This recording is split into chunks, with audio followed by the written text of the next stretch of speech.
following Christianity. Yeah, well, me too. Let me do a little introduction. So, I'm here driving to, what area are we driving to, Nana? In Sawam. In Sawam. In Sawam? Yeah, Otoase. In Sawam, Otoase. Okay. On the. Well, this is Sawam Road. Yeah, this is the Sawam Road.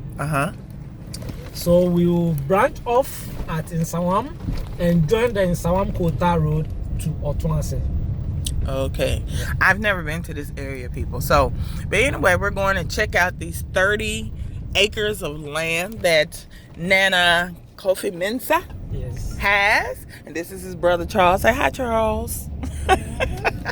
Charles is a teacher here in Ghana. And Nana, tell us a little bit about what you do, and then we'll get back to our discussion, because we were having such a lively discussion. I thought you all would be interested in hearing some of it. Right. So I'm an agribusiness consultant.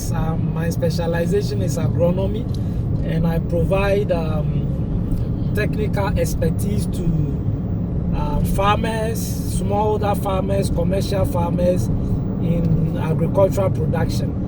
So my specialization is in crops, but I can give a try to other aspects like poultry and piggery as well. Okay. So that is what I do. Right. And I provide consultancy services for some of the international organizations that are in Africa, providing technical support to farmers. Yeah. Okay. All right. And you know, listen, so you all know that I'm also, my husband and I have a poultry farm, a pineapple farm, and we have cocoa in the village, and my husband's family. I'm trying to switch the camera around, but it's not switching around. Anyway, so yeah, I am a avid believer that agriculture is the way to go. Farming is the way to go. We have to feed ourselves. We have in Nana, in the United States, very few black farmers. And we're in the United States, it's very hard for you to find food that is non-GMO, that's natural. You can hardly find food that has seeds in it. You have to really search and go to the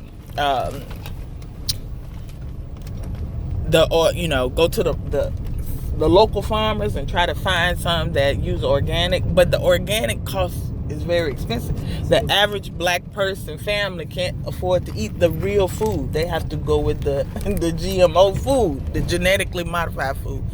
And I think this is part of the reason why we're having a lot of health issues as black people in the United States, because I don't believe that food has, well, they call it food. I use the word food very lightly.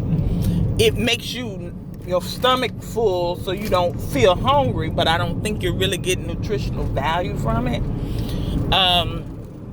But we don't, for the most part, grow our own food. And I think that's one of the worst things as black people. That's the worst position to be in, is to have other people who say, prove that they don't like you. They will kill you. Yeah. And then you rely on these people to feed you. Does that make sense? That's dangerous. Yeah, it doesn't make sense, does it? You've provided yourself to be killed at no cost. Exactly. We don't even... You actually pay for the cost of being killed. Being killed. Yeah. And right now, black people in America have so many health problems. So many.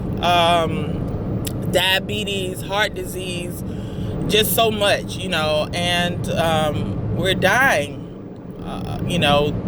but I think a lot of it has to do with our food. We don't even control our own drinking water in the States. We rely on government.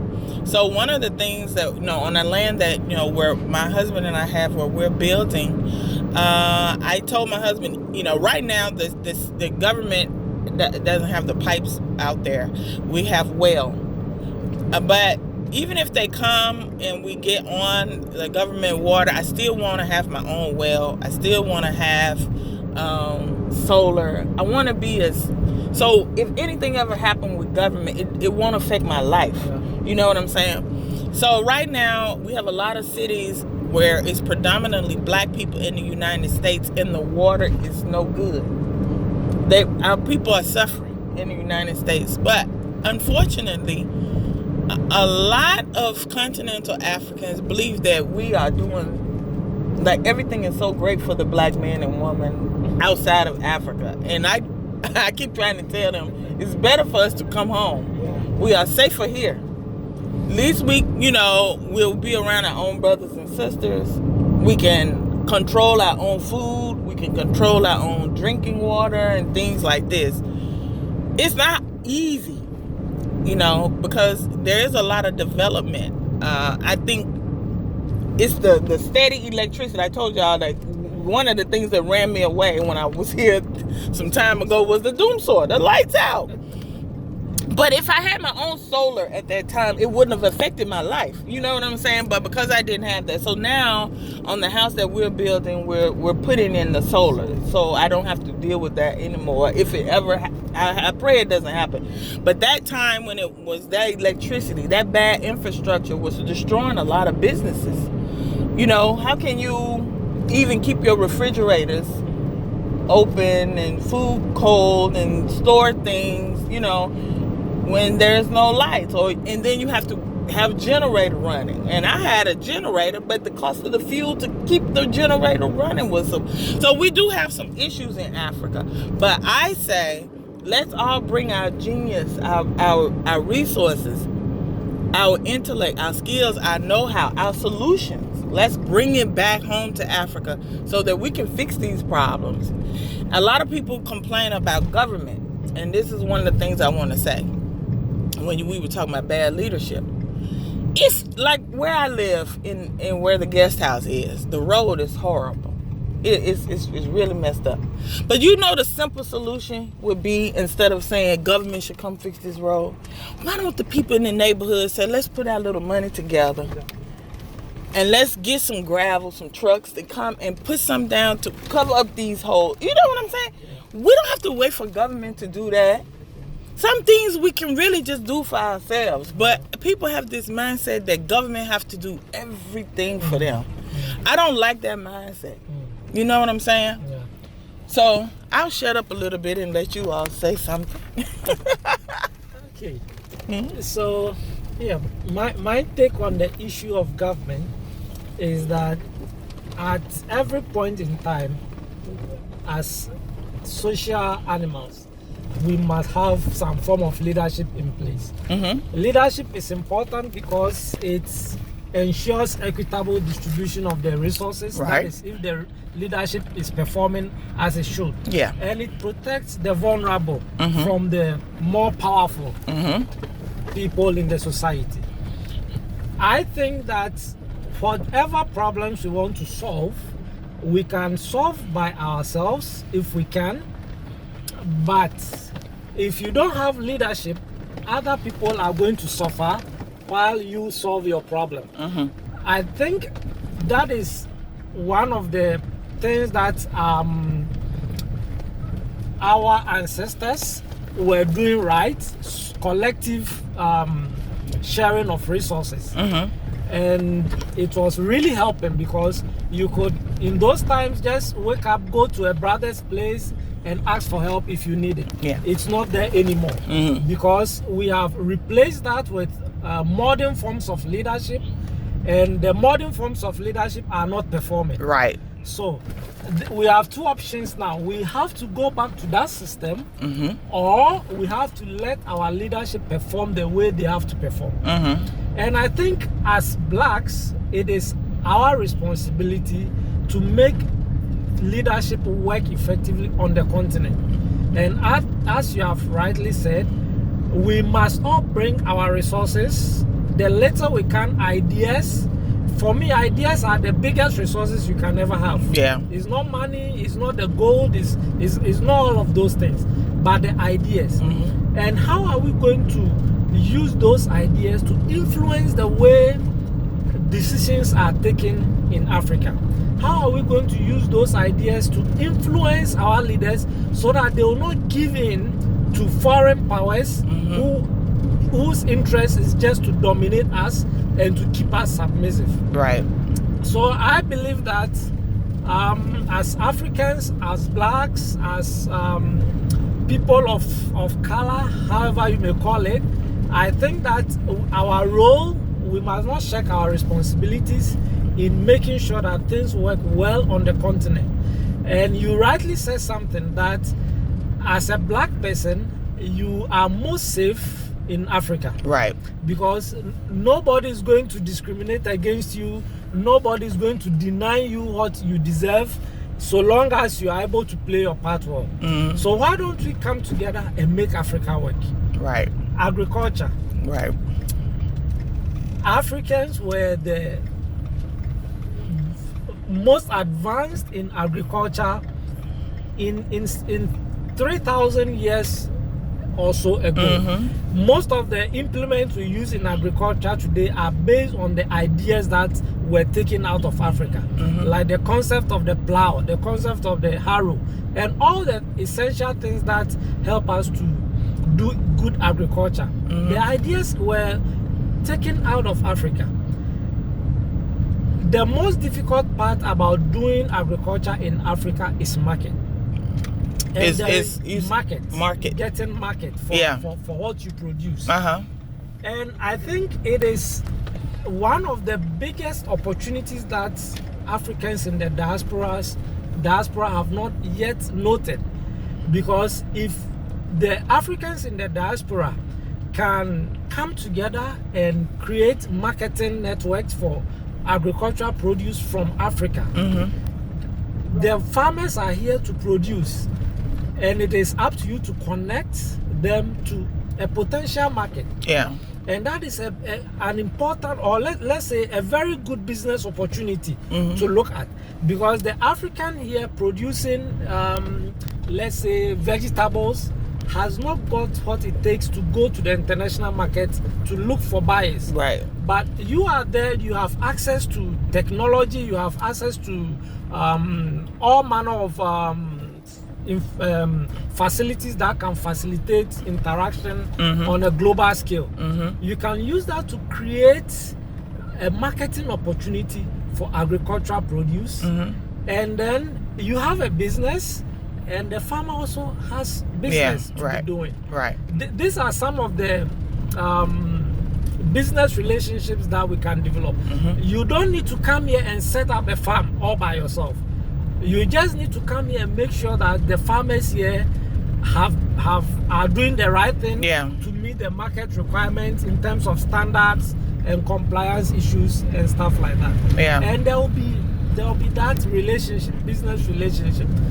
We have family relationships, but I believe that in the way the world is going, business relationships makes many relationships last longer than even blood relationship.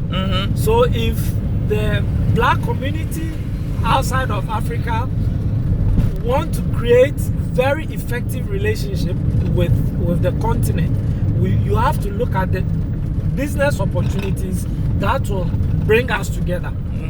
And all of us will be happy. Right. And all of us will see ourselves as one people. Yes. Because we will all be benefiting from the resources. Right.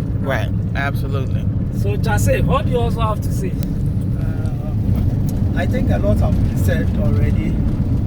But I will tackle it from a point of education. Yeah, because I believe in Africa, we are not really giving our kids the best of education. Right. Because education is what renews your mind. Right. Education is what sets you free, makes you, a liberated person.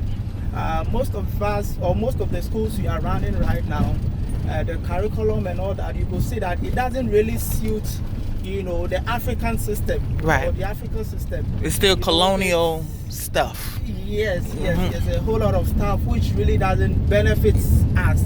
So if the education system will be changed so that it will suit, we the Africans, it will really help. It's really going to change our minds, because at times I do say that if we are even blaming police, the judge, and our government officials, the leaders for corruption, we raise them in our system. Right. Okay, so and they are part of us. Right. So there's no way they can change, or we can say they should act or be different from us. Right. So if the education is better, then all of us collectively, we can change, and then whatever we want for ourselves as a people, as Black Africans, we can get it. Yes. So education is key, and I think our leaders have to really look at our educational system. And yes, I think that's all I can say, because with education, a whole lot of things can change. Well, better education, a whole lot of things. The agri system, our agriculture, our governance, the politics, even our social life. Yep. With education, I think everything will be okay. So we really have to look at education. Myself being a teacher, there have been, several times that I have thought that some of the things that we even take our kids through, the syllabus, the curriculum we follow, doesn't really help. Yeah. I just recently was asked the question, if there was one thing I could change on the African continent, what would it be? And I said the first thing would be the educational system. Because I think that right now African countries are still using colonial based education. It's not African centered at all. Yeah. How can you have African children growing up and don't know anything about Africa? You know what I'm saying? It doesn't make sense. You know what I mean? They can tell you about, one of my Columbus. Yeah, my friend, she said, "Why are you teaching a child about apples and we don't grow apples? And are you teaching an African child A is for apple? Apple that we don't grow apple. Why don't you teach them A is for something in the environment that they know?" Familiar with. Yeah, you know what I'm saying? Not that we don't import apples, but that's not African. Yeah. It doesn't come from here. Yeah. You understand? So, and in terms of history, they teach, teaching our kids about these people in Europe. Teach them about our African history, but it's the same problem in the United States. Yeah. Our children are going to school. I didn't learn anything about Africa, and this is other than they taught us. That my ancestors were some slaves and brought over, you know what I mean? But what about our great kingdoms? Exactly. What about our great civilizations and kingdoms? What about the fact that, and then even when they teach you about Egypt, they lie and teach you that these people were not black. Yeah. You understand what I'm saying? And they were black. So it doesn't make you have a sense of pride in your history as an African black person. The educational system is not for us. So one of the main things, and then how you going to get a sense of nationalism and pride from people? And this is why we have what's called brain drain. People just want to get out because they're being taught that everything good is over there with those other people, and nothing good is here. And I see it from a lot of African people when I'm talking to them, especially the older ones. They put Africa down so much compared to why. And I had to basically school some people in the village yesterday when they were trying to make a comparison between Africa and the United States. And I said, look, they want to start talking about corruption. I said, no one is more corrupt than white people. You understand? That's true. Yeah. These people go around bombing and stealing resources and doing everything for African government is doing that to anybody. Yeah. You understand what I'm saying? And then they do bribery. Bribery exists in the United States too. So it's not just bribery, it's everywhere. Bribery, I understand, is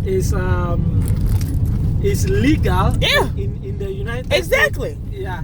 You can just go bribe a senator or whatever. Yeah, we have a name where we have they call it's a legal system of bribery. Yeah. But it's still bribery. It's bribery. When they go before the Senate and ask for certain things, it's a work. They call them I can't believe my brain just had a brain fart. But the people listening know what I'm talking about. But yeah, we have a legal system of bribery. It's still bribery, but they don't look at it that way. Yeah. We have people that, get into government and become millionaires and billionaires. How? You weren't a billionaire before, So, you know, or they were millionaires and now they get into government, now they're billionaires. You know what I'm saying? So it happens all over the world. It's not just Africa. I think what they do better than Africans is they give the people enough to live on so that you don't complain so much. You understand what I'm saying? This is the thing that African leaders haven't figured out that they need to do. Nationalize your resources so that the average African person can have a decent life, a basic minimum wage, clean water, health care, good schools, and they probably won't complain if you steal either. You know what I'm saying? So, but it's not just Africans that do it, you know what I mean? So, yeah. I've had some. So let me talk a bit about nationalization. There is a whole lot of external forces fighting against African leaders that want to go nationalization. Let me use Kwame Nkrumah for example. When Kwame Nkrumah wanted to develop Akosombo Dam, and this American company was involved. I've forgotten their name, but Akosombo Dam was developed with an American company that is into production of aluminium. Okay, so they wanted to set up the aluminium processing plant in Ghana. Let me just tell the people, they pronounce aluminum aluminium. We pronounce it aluminum. I just want them to know. Okay. I used to struggle when my husband used to say aluminium. I thought, what is that? What is that? Okay. We say aluminum. Okay. But go ahead. So aluminum.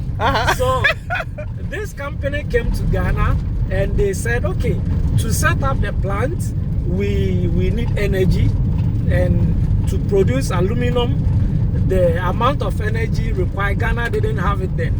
So that brought about the development of the Akosombo Dam. Now this company comes in and realizes that Ghana has a lot of deposits which can supply their plants for as long as they want to stay. And the lawyer of that company just advised the company not to use the aluminum in Ghana because they were afraid that Kwame Nkrumah would nationalize it, and when Kwame Nkrumah nationalizes it, it will be against their interest. Right. So they had to import aluminium. You say it your way, yeah. From elsewhere to come and feed the plants in Ghana, but they will be using Ghana energy. You see? Right. So that was one of the biggest challenges that Kwame Nkrumah faced. People don't know this as a fact. But Ghana would have changed if the aluminum in Ghana has been used at that time by the Americans. Yep. But they didn't do it. That's what I'm saying, because at the end of the day, these people, listen, not that white people are not tribalistic against each other. They are. But they have enough sense to put that aside and come together against the black man. You understand? But we, not only are we tribalistic against each other, we don't have enough sense to say, at the end of the day, you are black, I'm black. I don't care if you airway, I don't care if you from Nigeria, Yoruba, I don't care if you Fanti, I don't care. We have to unite against these people who, you know, if you from Jamaica, let me tell you something. It doesn't matter. For white people, if you're Jamaican, you're a nigga. If you are airway, you're a nigga. If you're Yoruba, you are a nigga. They don't care. So why do we care? It doesn't make sense. We have to, and we will sell each other out based on tribalism. You know what I mean? And these people, this is the same thing they use against us during slavery. This is how they were able to do it. You know, oh, come to you, you're a chief, you're Ashanti Henny. Okay, I'll give you guns or whatever, but you go and you capture those people and bring them over here to me. That, you know, they used our tribalism against us. You see, and this is basically what you're saying. They will fight. They have a long history of fighting and killing each other, but they will stop the minute they see black people doing something, they will stop that fighting with each other and unite against us. And this is the problem that we can't figure it out as African people. But anyway, finish your story about the aluminum. Yeah. So that thing never happened. And now, several years down the line, we have to go and strike a deal with China to come and help us extract that aluminum. When even the factory that was set up is not in its best forms as it used to be. Yeah. So now Chinese companies are now coming to extract the aluminum and process it and sell it, and we said we have a good deal, but still the Chinese are going to benefit. Right. So there is a whole lot of it's beautiful out here. Whoa, these guys have blocked my road. Okay, so we are just at the entrance to the land.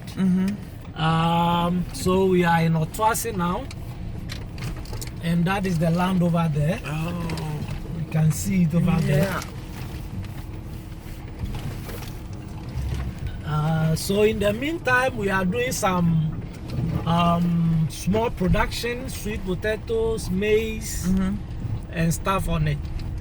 And we have the ambition to develop this land into an agro-tourism facility where you can come here, lodge, and experience life as on the farm. You can even, if you have enough to, if you have time and the willingness to stay a bit longer, you can even grow your own crops and live on it for the time you'll be here. It provides you with a very good opportunity to experience how your food can come to your table. Right from the farm. So that is the intention. So you can see all this land is available. Is this corn? Yeah, this is corn. Yes, corn intercrop with cassava. Okay. Yeah. Yeah, so these are some of the guys on the farm. Hello, how you doing? Yeah. Okay. And because in the meantime I'm not doing anything on the farm, I gave part of it to the locals. Okay. To be living on it and producing food for themselves. Good. Because we are all one people. Right. And I cannot keep all that resources while some people are nearby starving and I'll not be using it. Right. So this is Joshua. Hi, Joshua. Joshua, what are you Say doing? hi to your brothers and sisters in America.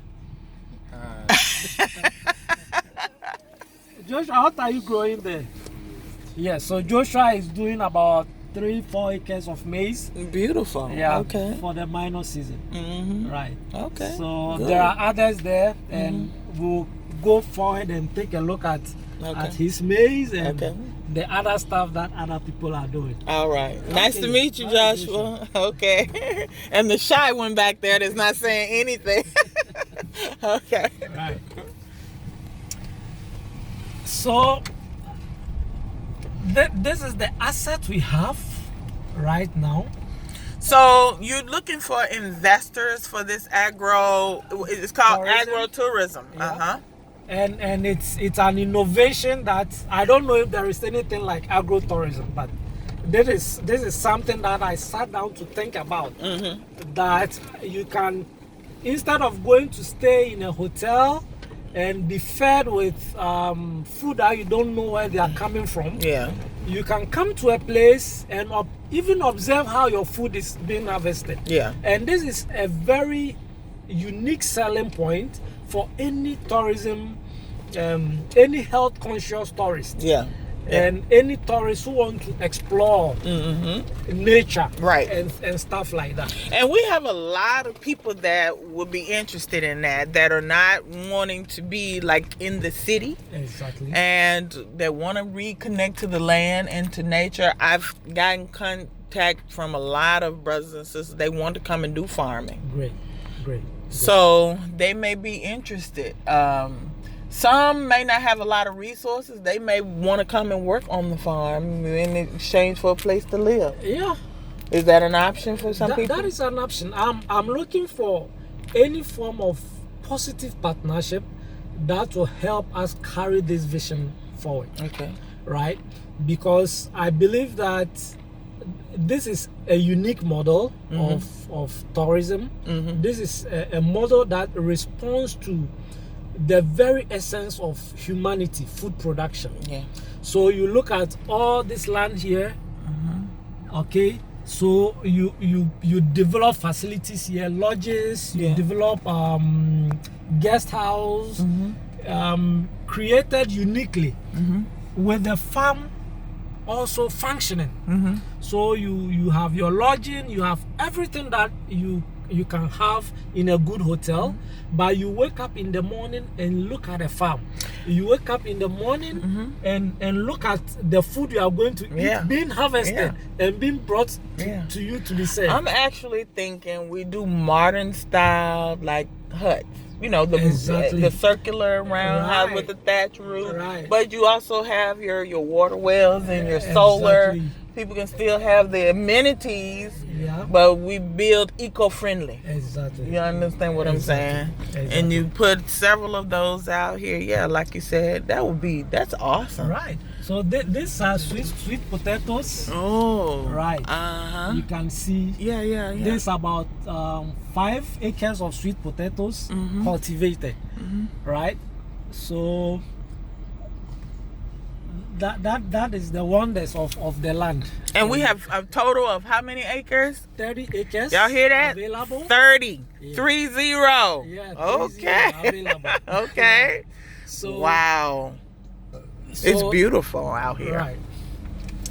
So it extends there. Look at the background, guys. Right. Y'all see the mountains? Yeah, Oh you my see God, the it's background gorgeous. there? Yes. When we drop off, we'll go to the river, and my intention is to develop the river into an internal transportation system where you can get down over there, take a boat, pass on the river, and go down into your river. Oh, okay. Right.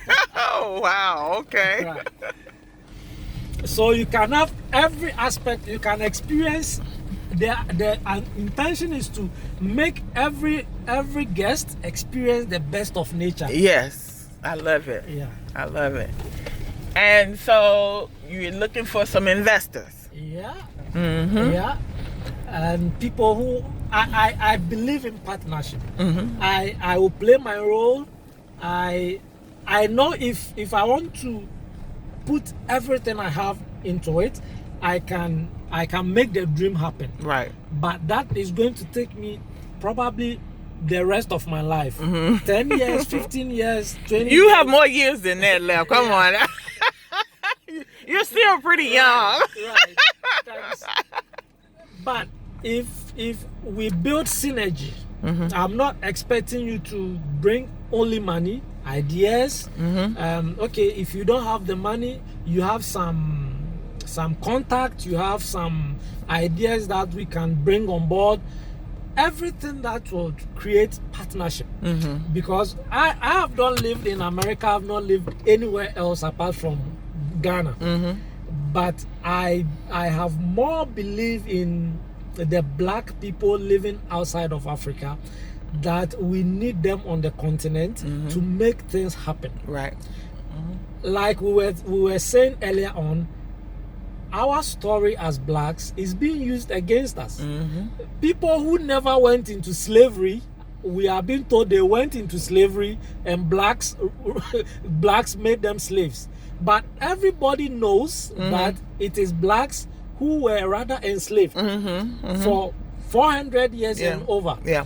But this story has been turned against us to create the impression that some Israelis or whatever were enslaved by blacks in Egypt. Yeah, which is it never happened. Never happened. Right. So I believe that it is our opportunity to come to the continent and prove that things that didn't happen cannot be put on us. Right. And we can develop our own continent and get whatever we want on the continent the way we want it. Right. And those who went into slavery, according to their Bible, they said that they will be scattered all across the world and they will come back. Yeah, it does say that now. That is the story of the black. Right. Now we've been scattered all over the world. But we are starting to come back. Right. A lot of us are getting, it's something kind of, I say it's spiritual.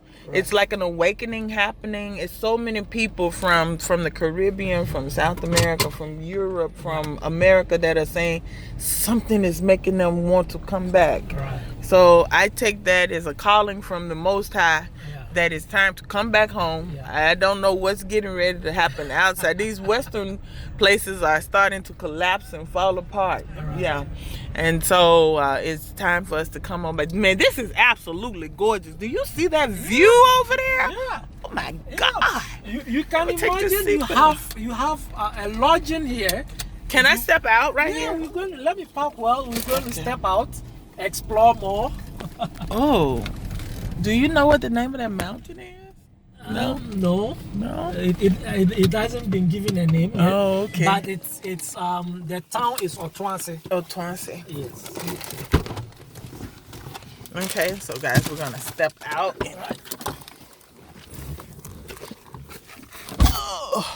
Oh wow. This is freaking gorgeous. Right. Oh my God. It's absolutely beautiful. So peaceful up here. Right. So, like I was saying, down there in the valley, it's a river running down there, right to the entrance there. Right. Okay. So you can imagine developing that river, putting a little boat on it. You drop off at the entrance, join the boat, come in, and get your lodge. Yes. You can. I love it. So it's a wonderful idea, which I believe that can create a lot of opportunities you in tourism for anybody that wants to get on board with us. Right. So this is the asset expanding right there, the tree over there, right? This tall tree here. That tall tree there. Yeah. Bordering the river, so the river is actually part of. It's down where I can't see. Yeah, okay. The river is down there, and it's actually part of the asset. Go there.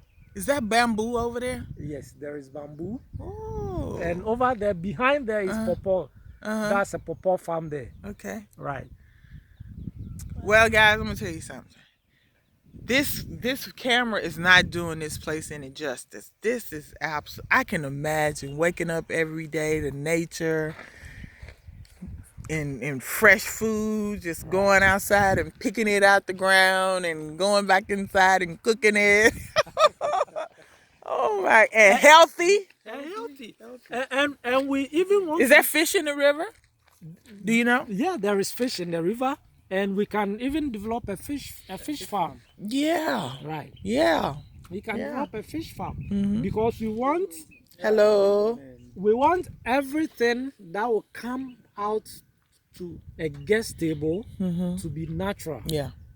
And fresh. Yes. To be natural. I see the vision. I see it. So a guest can even come from far away, come to lodge and get healing and go back. Yes. You don't. So instead of going to a hospital.